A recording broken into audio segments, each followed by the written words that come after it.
So again, welcome everyone. We're excited to have you with us. This is our first education session of what will be a lot of education sessions to come. But this is the first in our first virtual education series, which is During a Crisis. We'll have two more after this, Pivot During a Crisis. Those are Raise During a Crisis and Invest During a Crisis. And I should also add that these sessions are hosted by Startup Northwest Arkansas with the Northwest Arkansas Council. And we really appreciate their help in making this happen. So those of you who know that I'm from Austin and don't know what I'm doing up in Northwest Arkansas, even though I'm in Austin at the moment because of COVID, I am a partner in the FemTech Fund at Portfolio. I'm a Kauffman Fellow, and I'm working on helping communities build, helping regions build their investing communities. So Northwest Arkansas brought me on to help them assess their investment community this past fall. And in particular, their angel investing community, early stage investing. And I did that project in 3 phases. First was discovery, where I spent weeks and a lot of phone calls interviewing more than 50 people in the Northwest Arkansas ecosystem. And that's Fayetteville, Bentonville, and surrounding areas. I interviewed entrepreneurs, investors, and business leaders during that time. And I learned a lot about the region in that time. I'll go back into more of that shortly. The other 2 phases, I shared best practices and tools for implementation for a new angel community effort. And if you have questions, please drop them into our Q&A, just a reminder about that, and I'll get to those at the end of this presentation if we have a few minutes. So my key findings from that discovery, and I think the discovery piece is particularly important because to build an effective early stage investing community, you really have to understand the strengths and challenges of the region, because every region has a different set of those, and what the region is going to need in terms of investing and how the investors go about that is going to be different based on those strengths and challenges. So with Northwest Arkansas, for those of you not from the region, there are 3 Fortune 500 companies in a relatively small and relatively low population area compared to some of the major cities across the country. And that includes the #1 Fortune 500 company in the world, with Walmart, along with Tyson and J.B. Hunt. That brings a substantial number of experienced executives to the region. And of course, there's the University of Arkansas, a major state research university. And the leadership in the area has really done a lot to build out the region, with a new airport in the past decade or 2. And in more recent years, world-class mountain biking trails. They've hosted the International Mountain Biking Summit. They have an incredible national museum that is absolutely stunning to tour. If you haven't been to the region, I encourage you to check it out. And importantly, for startup development, there's a real eagerness to build a successful entrepreneurial ecosystem. And with that I think goes hand in hand with all of this, is there's an incredible pride of place in Northwest Arkansas.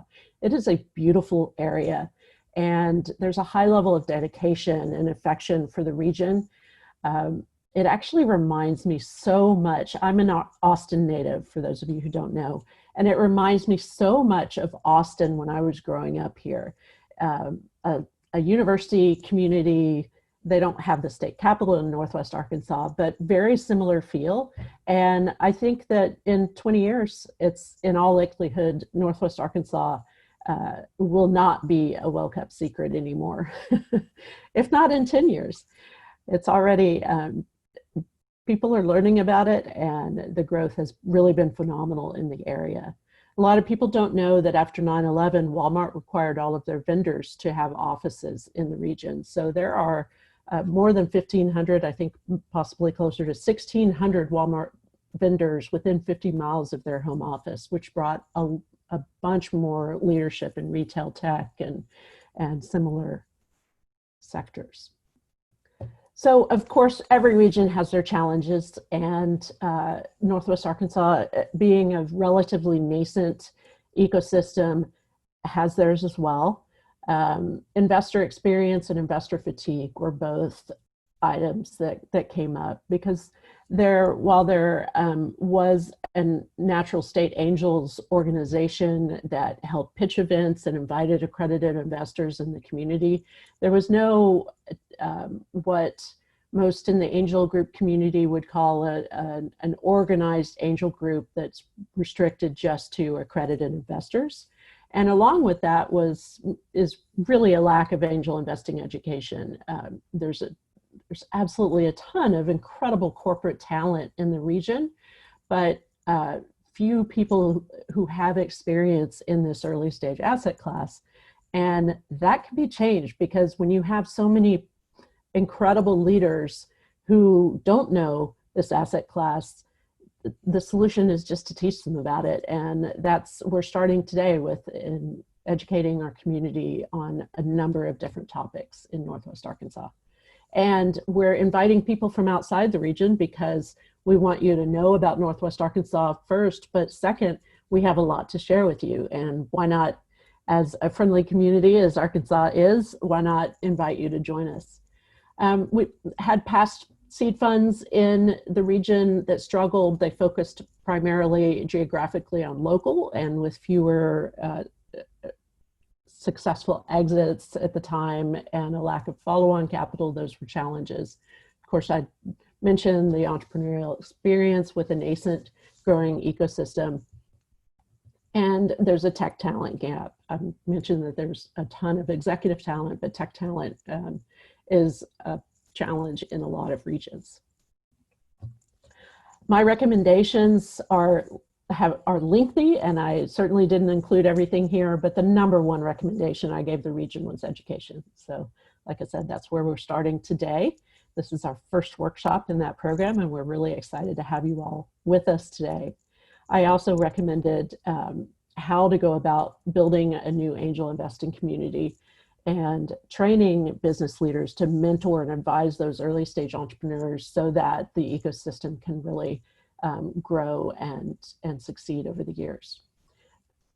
I think it's important for the entrepreneurs in the region who may seek funding from that new angel community eventually, that deal flow will largely be from out of state in the first years. I would estimate at least 80% of deal flow will be from out of state, because the most important thing for angel investors ultimately is that they get a good return, a positive return on their investment.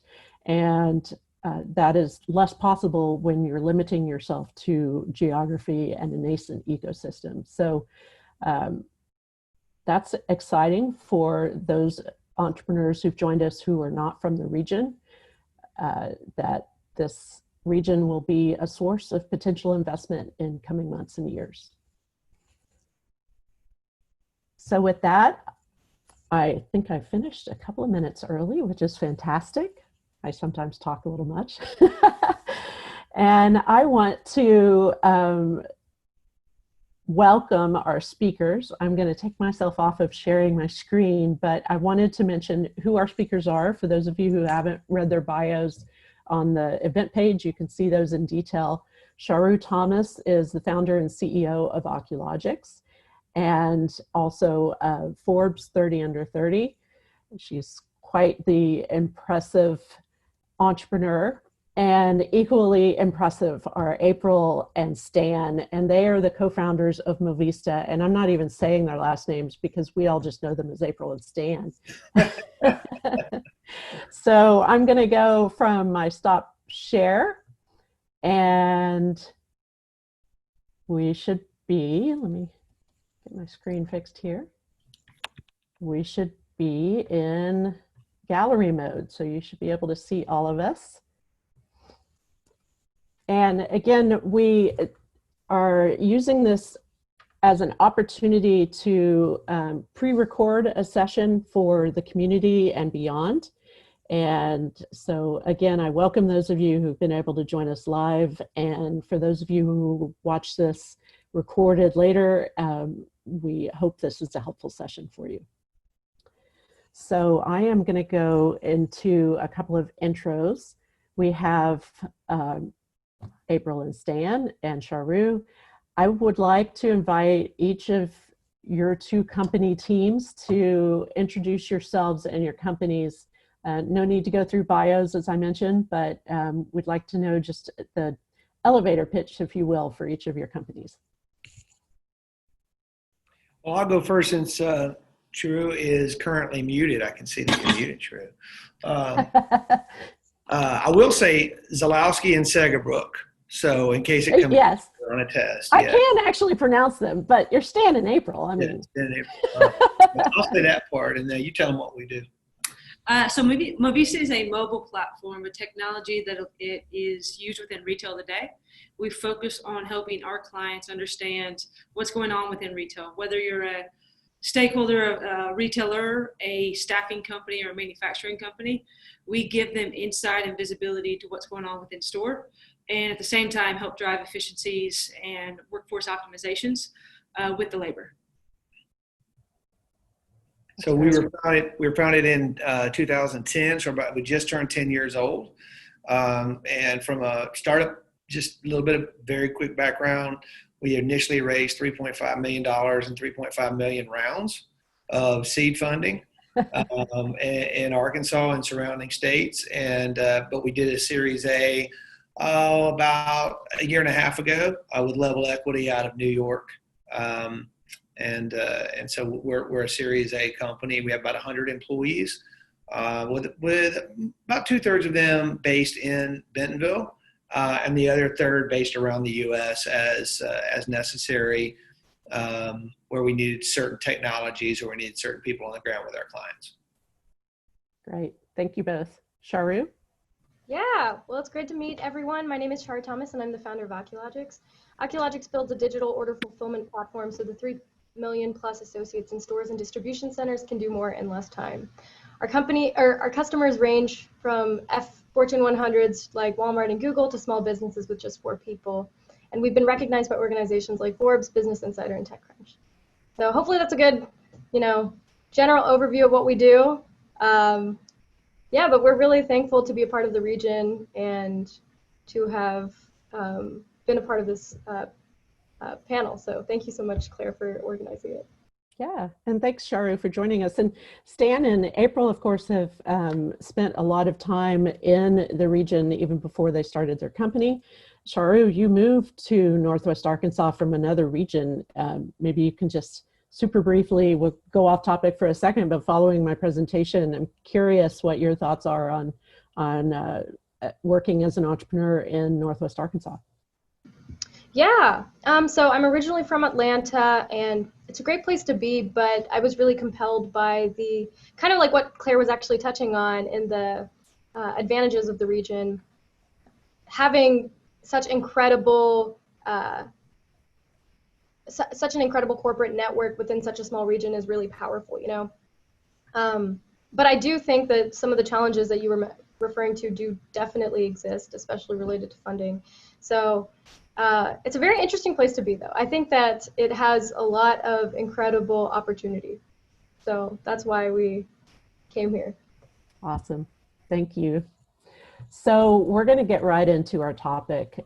As we all know, we're in a global pandemic and a global recession. Lots of challenging times at the moment. I think we're likely all working from home for the most part, although it sounds like April and Stan are at a Courtyard Marriott somewhere. So I want to go back, take us back a little bit. All of you have pivoted your businesses in some way because of this crisis. So let's go back. It's early March. A nationwide shutdown is almost upon us. So first, tell us briefly, and Charu, I'll have you go first, and then April and Stan. There's a lot of questions here, but I'll walk you through them again as you need. First, tell us briefly about the new product you and your team created, and then walk us through your thinking at the time. And maybe that's kind of all together, things like when and why did you realize you wanted and needed to create this product as a response to the pandemic? And how did you determine what to create? What was the iterative process? And why did you arrive at this solution? Yeah, so Oculogx just released 2 new products. One is called Ox Portal, and the other is called Ox Outline. So Ox Portal is essentially a WMS Lite. It's how managers can see what's going on during the order picking process and deploy optimized pickwalks directly to devices. And Ox Outline is a mobile modular order fulfillment application. So it enables any device to turn into essentially an optimized picking solution. So that's a quick overview of the 2 new products. Essentially, the way we came to the conclusion that we should build these 2 new offerings were, we saw the enterprise level technology that we were building for these big companies like Walmart, Google, Newell Brands, and we wanted to apply that to small to medium-sized businesses that were being essentially slammed by these changes in supply chain. So, a lot of it had to do with just talking to people that we've worked with and understanding the challenges that they have and why our current offerings might not fit their needs exactly. And so, yeah, essentially we started from there. We went from concept to launch in about 4 weeks and have been essentially prioritizing features based on the requests from our customers. And that's kind of how we created that really short feedback loop and have been like deploying every few days new updates to the products. So, yeah. Awesome. Thanks, Charu. April, Stan? We were trying to be quiet for sure. It's very cool, Charu. Yeah. Okay. So I'll just speak briefly. We did 2 things. The first one we did was community driven. The way we looked at this whole thing, Claire, was like, okay, obviously this is not good, but what are the big opportunities that we're seeing to lean in? And what are our assets that allow us to do that? So we have a large development team. We have a fantastic marketing team. And so the first thing that we did immediately was we jumped in to help small businesses, and it actually was a nonprofit driver for us, but we spun up a website and allowed companies to sell gift cards through the site we created. We didn't take any of the money, which is a complete flow through. And we ended up doing about $100,000 into small businesses through that site. I would encourage companies. I know we're talking to startups, but there's a lot of phases of startups. If you can do good during a crisis, I think that always serves you well, and it's definitely opened up some conversations for us into our core business. And the second thing, and April, so we're both speaking here, you want to talk about Project Help? Yeah, so on the other side, we looked at, from a technology standpoint, what assets we had, again, same philosophy, and said, we have a robust platform that allows large enterprise companies to manage their workforce in myriad functionality within that platform. But there was 2 particular modules that felt appropriate for today. And what I mean by appropriate for today, in the middle of this crisis, there was a huge concern around health and well-being and safety of employees in the efforts to get them back to work.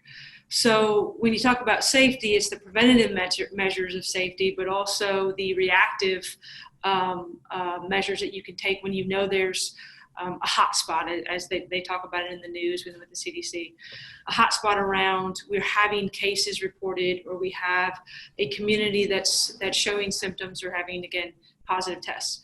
So we played a role, or we create a program to play a role in the front end of that, of helping identify where those situations could be by call them daily health assessments. So before a worker could go to work every day, it was a short survey, 5-6 questions long, of whether they had traveled recently, whether they had been in contact with someone had tested positive for COVID, whether they were showing symptoms, if they had a temperature that day. So through this series of questions, there was a kind of pass-fail, meaning pass, you're cleared, go ahead and proceed to work, or failed, go ahead and, return back home and check in with your manager, come back tomorrow. Now, we provide the mechanism, the tools to do these things. Again, existing platform functionality, just leveraged in a different way, having a different use case.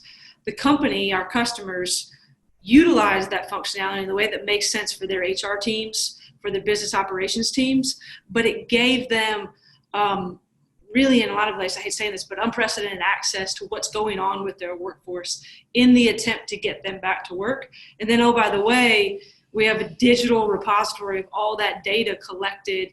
And again, because you have to be careful with PII in this situation, but you have zip codes possibly of where their home residence is of these employees, and you can start to map different, again, hotspots. So we did that along with the other module that was applicable was resource sharing. So sharing out videos of how to best protect yourself, sharing out guidelines for how to work in a safe manner.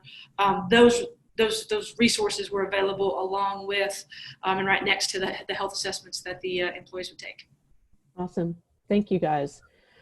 Just a note to all of our attendees and those watching this recording, since this is intended to be a pre-recorded session, Jeannette has dropped a link to each of the companies, Oculogx and Movista, to their projects relevant to what we're talking about today. So pivoting is kind of a hackneyed term in startups, but we use it nonetheless because it's true. How is this pivot for each of you in a global pandemic and a global recession different from any other pivot you've made? And let's start with April and Stan. Well, it's really fast. I mean, honestly, in a sense, it's like everyone talks about COVID generally of saying, look, what COVID's done for a lot of things is it's compressed timeframes, right? So businesses that were in trouble globally, unfortunately, they were accelerated towards a bad end. Businesses that were in need of making strategic changes, that had to happen really, really fast. So I would say, in the sense that you are always doing the same thing, you're looking for the white space in whatever business you're in, and then you're trying to evaluate, can I do that? Can I fill that space now? Or what do I need to do to fill that space? Is there ROI there? All of that stuff kind of happened at the same time. And even from the sense that we got the initial idea for doing the health screens from one of our clients who just started using the solution that way. And we were like, well, damn, that makes a lot of sense. And then we spun that out into its own product. So, Claire's a really great point. Like, I don't know that it was particularly different from a stepwise how you would get there.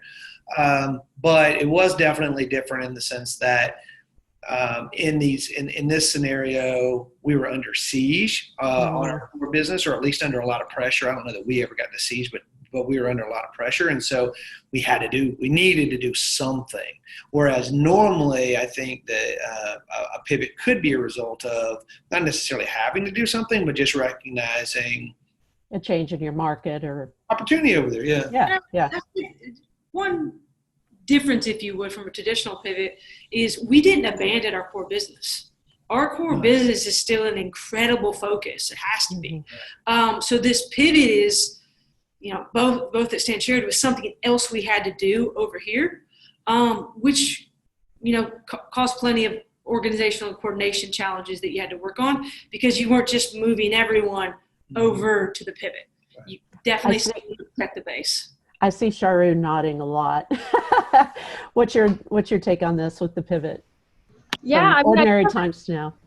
I have to echo exactly what they just said. I mean, that fits exactly what we kind of went through as well. We're still very much focused on our core product, Ox1, but we just kind of realized that it was more of a prestige product that, a lot of these SMBs that we were talking to that could iterate really quickly with us, they can't afford it, and so we wanted to essentially take that technology and make it more affordable. And like Stan and April were saying, it's definitely a time pressure kind of thing. And one of the things that we really pride ourselves on is we're really good at quick iteration and just moving really rapidly in terms of development. So we kind of took it as an opportunity and a challenge, even though it's, obviously a really hard moment for a lot of people and a lot of businesses around the world. So we're just trying to figure out, okay, like how can we help these businesses get up and running as soon as they possibly can, So that was kind of the focus. And yeah, that's why I said we went from product to launch or concept to launch in about 4 weeks. It was really, really quick. So to contrast that, how long did you take product to development to launch on your original product? I would say it was quite a lot longer, 6 to 8 months. And I think a big portion of that is because a lot of the customers we work with for our core product, it's geared towards Fortune 100s that have, they just have longer iteration times. So just getting the feedback loop really short, that comes with having less people involved and kind of selling it and then going from there. And that's a little bit more of a challenge with these bigger companies, which, even if they have that entrepreneurial spirit, fundamentally, there's just a lot of coordination and logistics that has to happen, which definitely adds to the timelines there. But yeah, so it was definitely an interesting experience, to say the least. So as you guys are CEOs and COO, as the company's C-level founders, you ultimately are the ones who are making the hard calls in times like these, whether it's a pivot or cutbacks or layoffs. We've seen so much in the news about startups and larger businesses either going bankrupt or having to do major layoffs. How do you personally go about making those hard calls as a CEO and COO? And how do you get your team internally aligned with those hard calls? Charu, you want to go first this time, or? Yeah, sure. So I would say that, I think honestly the fundamental way to approach it is just communicating. I know that seems kind of obvious, but really I think that's like the key to alignment.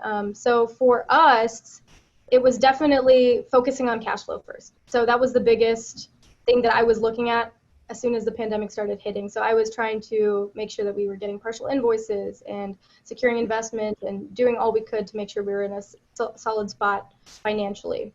And then from there, I also was taking this higher level approach of like, okay, so how can we either conserve cash flow or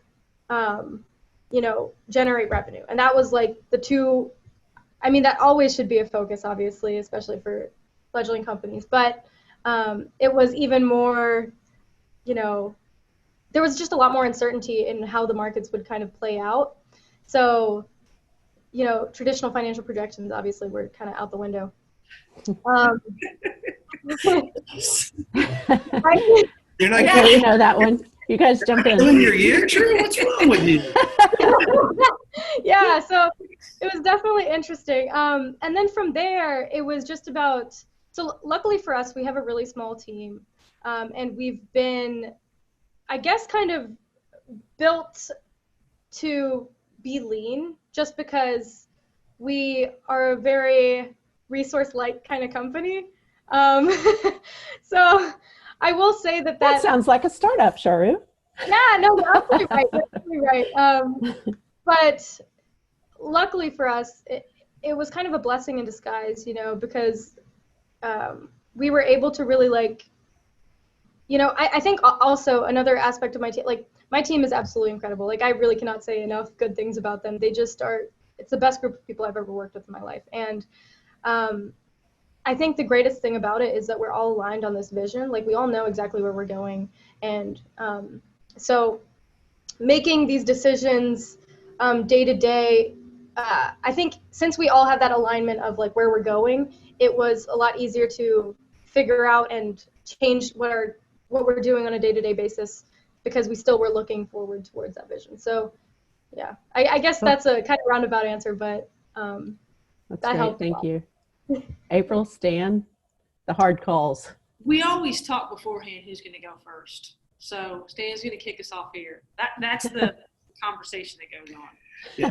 You see us doing this, we're just trying to get game Who's plans going first? Protect our faces. By the way, if any of you are watching this, like, why are they not social distancing? Well, we're riding in a car together. So at this point, if you're in a car at this moment. No. We're traveling in a car, so we can get in a plane. And I think if one of us has the COVID, we both have it. But so listen. Our values, we try really, really hard to live by our corporate values, right? And value number one is exactly what Drew just said, is transparency. Like we have a meeting every Thursday and we say, hey guys, this is what we plan the year to be like, and this is what the year actually is, and that means that we're off by this much. And as a company that really is, our assets are our people, and so are our expenses, they're our people, then we have to make hard decisions here. Now there's two ways to do it. We can either all of us take less pie, or we can have only so many slices of the pie can remain. That's kind of just the way it goes, right? Fewer people get a whole piece. And so we initially did an 80-20 payroll setup when it was very early, like you were talking about, and then we got some of that, what was it called, CARES money or whatever it was, the money that came in. So we're probably fine. And now we've gone back through this, and it's lasting longer than everyone thought, and that sort of thing. So, when you say, how do we look at it? We look at it through the realm of be super transparent. We look at it through the realm of one of our other values is, maniacally serve the client. So make sure that we whatever we do, we take care of our base. We just said that a little while ago. Another one is to take care of each other. So we're always trying to find ways. If there are employees who may need to be impacted, but maybe they have a special health circumstance, can we furlough them versus, completely let them go? These are all the big trade-offs that come into play. But they're hard decisions, but they're the same sort of decision that says, and golly, I would be in big trouble in this scenario, but there's 6 of us in a life raft, and the life raft can only hold 5 people. They're immediately throwing me out of the raft, right? But that's just the way it is. Hopefully I would be okay. I don't know. This is terrible. So the other side of it, as you navigate through pandemic situations or life rafts, it's just the incredible speed at which you receive information, and at the same time you have no information. And that was a big aspect of it that we were completely transparent with the team about, and really much similar to you, how you did it as well, asked everyone to kind of just lean in with us and say, this is what we understand to be true today. This is where we think an opportunity is going to be with respect to the pivots. And by the way, a way that we can help our local community. How can we kind of figure this out in a really, really fast way? And again, such a great group of people that just head first dove in with us and worked through figuring it out together, and everyone's staying in the life raft. And Claire, I do want to share this anecdotally with maybe some young CEOs, or not young, but CEOs of startups that are thinking about this stuff and how painful this is. It is painful, I agree. Having said that, now unlike Charu, who really loves her team, I can't stand any of the people at our company at all. They're terrible. Obviously, I'm kidding. And they're not going to watch this, of course. They're the best. They're recording. They're the best. If I find out they're watching this during work hours, they're fired. I'm kidding. Okay, so, but look, after that meeting where we got everybody together and said, hey, everybody, we're in this together. We're going 80-20 for the next, at that point, 4 pay cycles. That's our plan right now. We'll have to reevaluate at that point. We said, if someone has special circumstances, please reach out. I think we had 2 employees who reached out. Their spouse had already been displaced. Gosh, guys. And so we were just, yep, we got it. Remind us how big your team is, Stan. 100. Roughly 102, something like that. Yeah. So 2 employees so obviously 2% said, I really am in a tough spot. And then we just said, fine, no problem. We did not impact their salary. 5 employees came back and said, listen, I'm fine. And if I need to be hit harder during this deal so that some other people wouldn't be impacted or wouldn't be impacted as much, I'd be totally open to that. Just let me know. Wow. So, Awesome. I think that speaks to, it's probably, look, I do love all of our employees, and they're Movista people, so they're special. They're better than everyone else. But realistically, it's probably a pretty fair cross-section of the population in general. And I think that represents where people's heads are right now. You know, when you're watching TV and you're seeing the layoffs and you're seeing that just the really, really, really tough stuff going around you, understand that you're just going to have to make a moderate level of sacrifice for a reasonable period of time. You know, it's probably not going to cause people to run for the hills. And if it does, then you've learned a lot about those folks as well. Sure. The last thing I'll throw in, just back to your question, Claire, of how do you make those decisions? We had to make a really hard look at saying, how long do we believe this will last, which is the no information that you have. Right. And how long can we stay the course? Because you have a team of really great people that you've hand selected to be part of your growth. And you want to keep them. Exactly. In where we landed, and the pivot was almost some other pivots we made too were a little outcropping of that, to say we have now 30% of our workforce that's maybe at 50% capacity. What can we do to drive value, short or long term, with that portion of our workforce population to keep people, you know, focused on what our long-term goals are? That's the other way you can look at it too, as opposed to just straight, you know, payroll reductions. Yeah, all makes a lot of sense. Now, on some of my questions coming up, we've touched on pieces of it, but we can go more in depth. We definitely want to share a lot of information for the folks who watch this recording and the folks who are with us today live. Responding to an external crisis like this can mean abandoning some core business, the sacred cows, if you will. How do you get yourself and your team comfortable with postponing projects or redirecting your attention, balancing? You guys have talked about, you know, you need people on multiple projects when maybe they were working on one before. Charu, you want to kick us off? Yeah, sure. Actually, Claire, that's a great question because it's something that we're still kind of like tackling. So I'm not sure I've really figured it out. Talk us through your thinking. So, well, I guess like honestly, the big priority, like I said, is like what can help us drive revenue, and help us like address the client's needs as much as possible. So that's like kind of the easy heuristic of like, okay, how do we prioritize things internally if we're getting all these, you know, if something's like basically what I'm saying is, okay, if we think that this thing would be, this feature or would be good to implement for the next 2 years, for instance, and we, you know, imagine that like we, you know, see the value of it. Okay, let me actually take a step back because I realize that this is going on like, okay. Basically what I'm saying is, if, a little bit tangential, but basically I'm saying we have 2 different features that we need to build, right? And one of them can immediately drive revenue, and one of them can drive revenue in 2 years. So we're making that decision. We're also making the decision on like how much value do we think it can have. So for instance, if there's like a 2-year period, you know, like sometimes even if the potential outcome for that 2-year period is significant, you know, maybe driving immediate revenue is still kind of a little bit weighted more than it traditionally has been.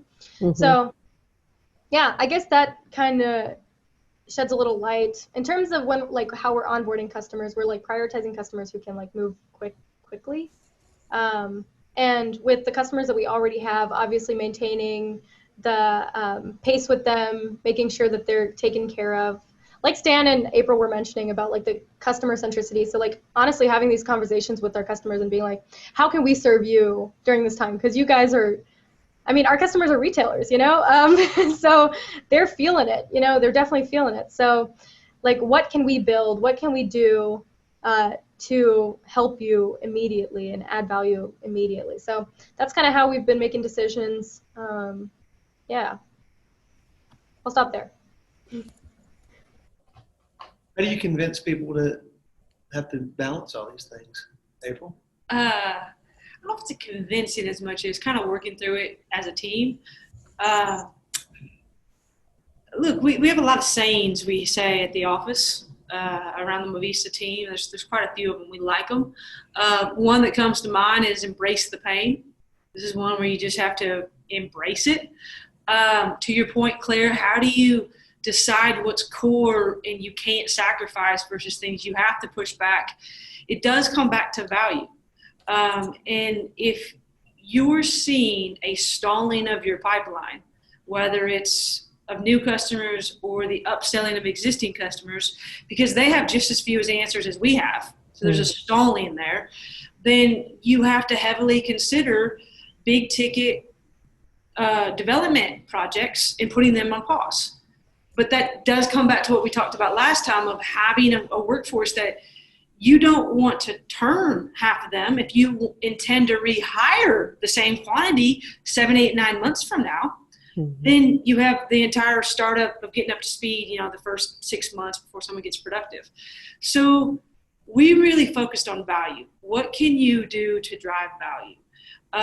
And within value, we look at kind of 3 pillars, if you will, of how we're viewing 2020, because to the point Char made earlier, like 2020 financially speaking is nothing like any other year, financial management. And hopefully not again after this. Yeah, so this year has been because, the forecast and the pipeline and the quotas and all that stuff is kind of a little bit out the door, out the window. But cash, covenant, and growth is how we look at stuff to say, how do we steer the ship as a collective group towards those 3 pillars? And growth's in there, but you just have to be more thoughtful of when before it was the top thing that you evaluated, it's now kind of in a mix of 3 as you're evaluating different projects. So, but then there's some projects we accelerated because again, we thought we could have capture short-term value by accelerating those projects. Sure. So I'm going to stop us real quick. It's 10:45. We have 15 minutes left. And while most folks watching this are watching on recording and won't have a chance to ask questions, we do have a few folks with us live today. So I want to remind them that we have the Q&A and chat section. And you can drop a question into either of those or raise your hand and we can bring you on live to ask a question and you can be part of this recording too. So feel free to do that. But meanwhile, while we're waiting to see if anyone wants to drop in a question, I'm going to keep us going with some of the other pieces of this, pivoting during a crisis. Let's talk about, and you both have touched, both companies, Charu, April Stan, you've both touched on this, but let's talk about company survival versus growth. How do you approach each of those in times like this? And how does that affect your team and ultimately your bottom line and your company's future for that matter? And by the way, we didn't touch on this earlier, but it's probably pretty apparent to folks who are watching this that both of your companies are at very different stages, right? Charu's quite early and Balleza has been around for many more years and is much larger than Oculogx, right? So you may have a different thought process on this, but survival versus growth, where are you on that? Well, I mean, the first point I would make is that you can't do number 2 if you don't do number 1, right? I mean, so that makes it pretty easy to know how to prioritize it. Mm-hmm. I don't want to beat what April said to death, but if you hear the first 2 things we're focused on, it's cash and covenants, right? And for those of you who aren't far enough along yet to have to deal with covenants, those are the rules that the bank imposes upon you that say, while you have this loan out, especially if it's an operating line, you have to meet these criteria. And it's basically access to capital, given your run rate and all that sort of stuff. Mm-hmm. So that and did you guys take PPP you mentioned, or is this just bank? Okay. Oh yeah, we take everything. If it's available, we have discovered it. In times we have invented it. We take all the money that we can get our hands on that's cheap and or free.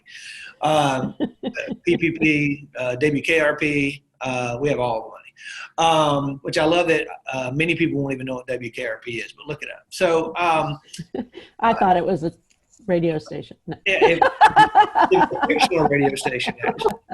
So, hey, in all seriousness, like, you can't do number 2 until you do number 1. We had to everyone watching this. I mean, one of the things I was fortunate enough to do right when this thing happened was to actually do a podcast not dissimilar to this one, where, I implored everyone to get as much cash as they could possibly get and squirrel it away and have a plan that means you can be alive and thriving in the next 4 or 5 months before you can do anything else. You had to do that. So, I don't know if that's the total answer to your question, but growth for us this year is going to be moderated, right? We have a plan that puts us at 40% growth, up to 50% growth.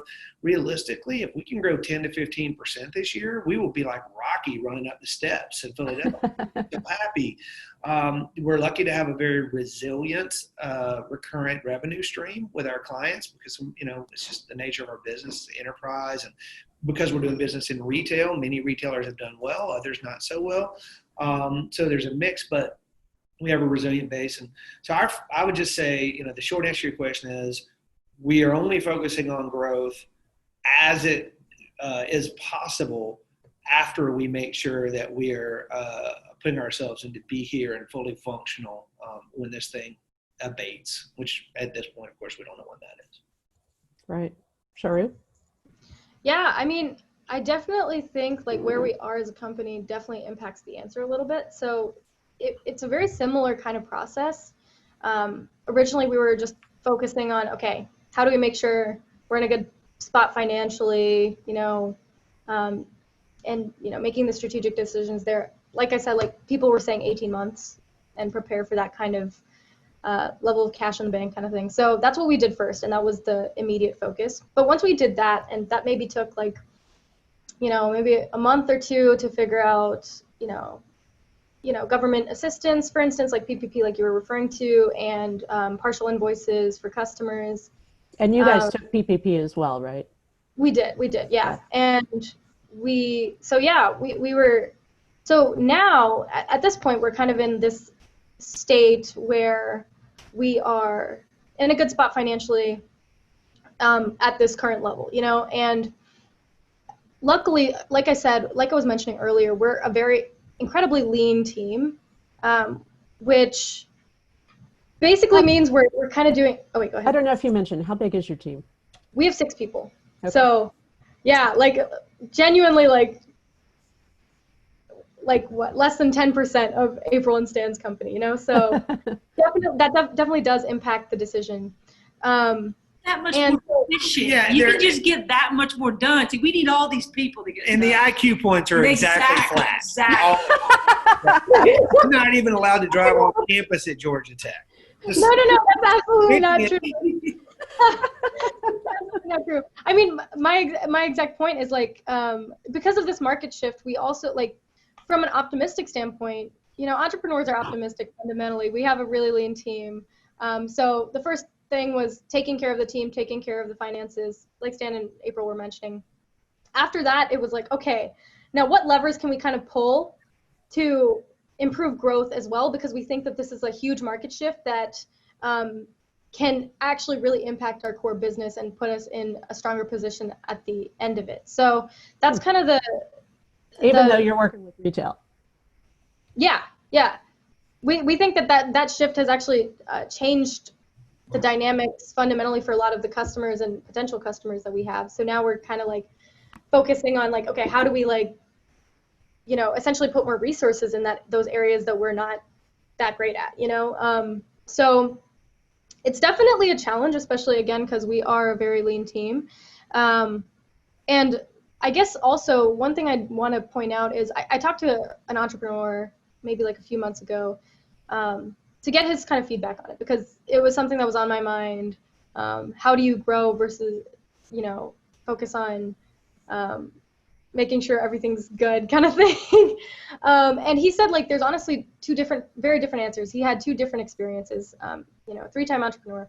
And the first time, the market was kind of contracting a little bit, and he noticed that. And so the best call was, okay, let's just maintain where we are, make sure that we're in a good spot financially, and focus on that, make all those decisions there. And with the second company he had, it was during the 2008 financial crisis. And his market was actually positively impacted by it. So it was very interesting because he was mentioning that he was kind of going against the grain a little bit in terms of investing in growth, and, you know, building out teams where he didn't have them before, even though that was exactly the opposite of what everyone else is doing. So we're kind of making that same kind of judgment now.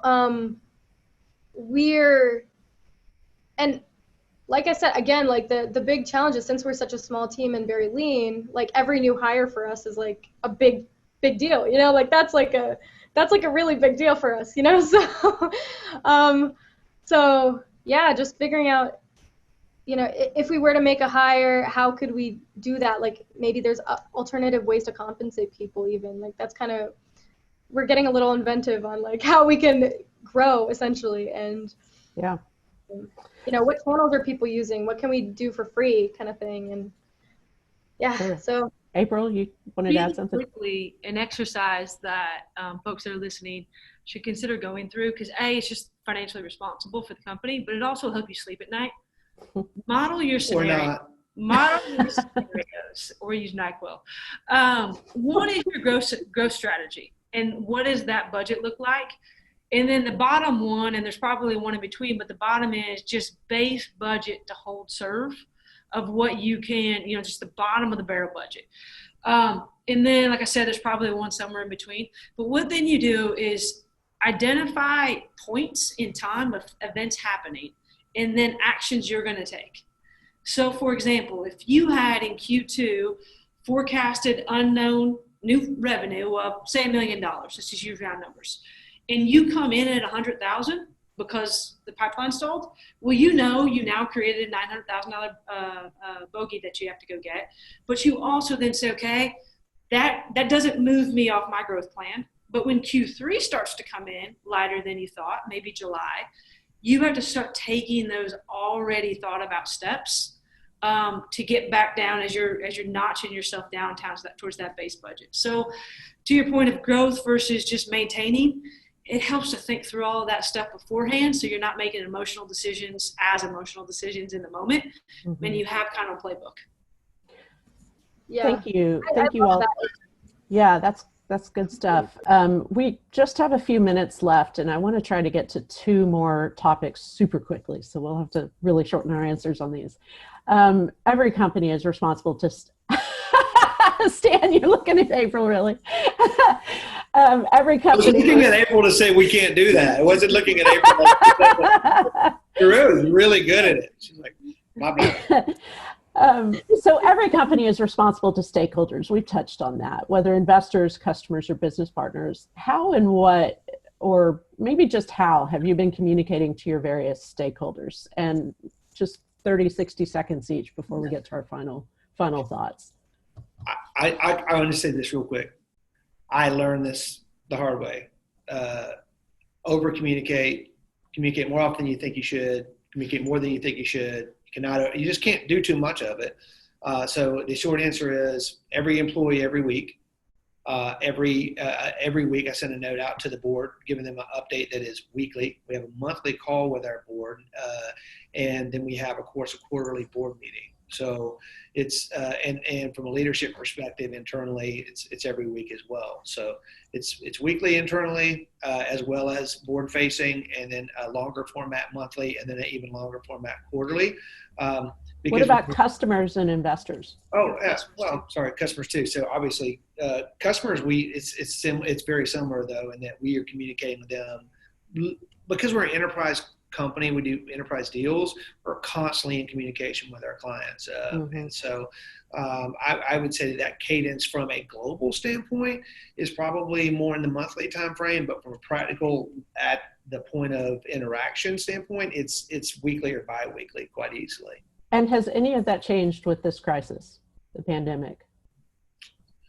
I mean, the nature of the communication has changed. We are asked, how are we doing, right? I mean, we play a vital role in the companies. They want to know that we're doing well and that they can sort of say one less thing to worry about, right?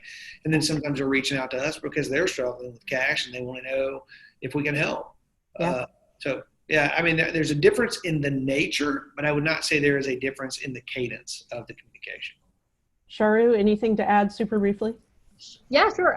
Investor updates send every month, and Customer updates, those are kind of on demand a little bit. So, if a customer is like, okay, we need to pause for a bit, then we don't bother them until we kind of check in every 2 weeks or so. That's generally the cadence. For employees, every day we have stand-up. So that's how we keep on top of things. Awesome. Thank you. So I was going to ask you, based on your personal experiences for the last minute we have, what advice you'd like to share with other entrepreneurs. We've heard a lot, both prior to the pandemic and in recent months, about founder mental health and taking care of your teams. If you can summarize it in just a few words, what's your advice to other entrepreneurs and investors who watch this recording on how to make it through this time, difficult times and crises, and anything else you think is important for them? Yeah, I guess I'll start. I mean, honestly, I think the biggest thing is keep the vision in mind. It's really easy to get bogged down by everything that's going on. But like keeping a look at like the bigger picture and the goal and making sure you're still aligned with that, I think that's the biggest step to take. Thanks, Charu. Well, one bit of advice is it is hard. Don't be embarrassed or frustrated with yourself if you feel the mental stress and the physical stress, the emotional stress. It's real. I encourage you to reach out and stay connected to your advisors, your mentors, those other entrepreneurs that are out there and going through the similar challenges. And also, similarly to your point with our teams, stay connected with them. So we did a lot of things to do, dropping coffee, Friday game afternoon, like things just to force the interaction, even though it's on Zoom. Like everyone's on the same Monopoly board and there's Friday music, whatever that is. There's different events that we put in place to force non-meeting interactions because they're feeling the stress just like we're feeling the stress as leaders. So staying connected and being human about it. Yeah. I mean, I would say that last piece because you mentioned investors. We're just people. Yeah. Everyone in this deal is a person. It's a human being that probably has a brother, sister, mom, dad, husband, wife, whatever that cares about them. But also for whom they are some source of support. And so it is stressful. Give yourself a break. Recognize that if you just keep going down the chain of bad stuff that can happen, you eventually end up with a have to go get a job, right? Which is it's unlikely to kill you, right? And so I think that's probably the biggest thing, right? Is just recognize that there's an upside and there's a downside, and that downside is typically not as horrific as we imagine it. And so don't let it have too much power, because then it takes away your ability to really focus and feel good about pursuing the upside. And never give up. Never, ever give up. Don't ever give up. I mean, even if you have to go get a job, it doesn't mean you gave up. It just means you had to go get a job. My opinion would be, don't ever give up.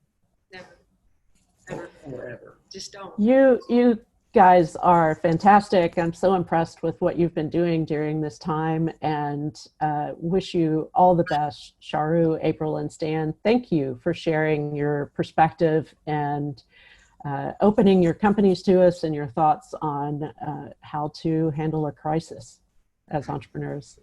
We really appreciate your time, and thank you everyone who joined us today and who has watched us on recording. We appreciate you joining us. Don't forget that a week from today, we'll be recording our next session, and that will be Raised During a Crisis. Thank you again. Bye, everyone. Bye. Thank you.